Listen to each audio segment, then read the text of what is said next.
وفينكم اصحاب الشركات ديال المواد الاستهلاكيه؟ حتى شي شركه ما بانت قالت غادي نعاون حتى انا. وحنا كنعرفوا دابا الناس كتمر واحد المحنه وواحد الازمه، بالاخص دوك الناس ديال الحوز، مراكش الحوز. واش هاد الناس هادو زعما ما كيهمهمش الامر؟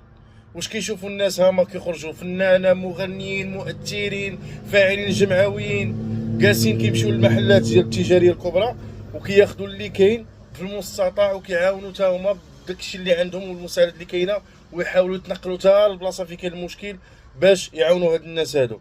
وفينكم؟ انا ما فهمتش، ما بانوش ليا ان هاد الناس واش ما قدرتوش ديروا واحد القدر حتى نتوما تعاونوا بهذوك الناس. حنا كنعرفوا دوك الناس واخا العام كامل ما كيعيشوا ظروف قاسيه، ودابا كثر وكثر، وهاد المحنه اللي كيدوزوا منا، وانتوما ما قدرتوش تقولوا بانه حتى حنا خصنا نعاونوا بلادنا في هاد الوقت هادي. العالم كله كيتحرك وانتوما والو ما تحركتوش كاع. الله يهدي ما خلق، الله يهديكم. راه الوقت، الدنيا دواره،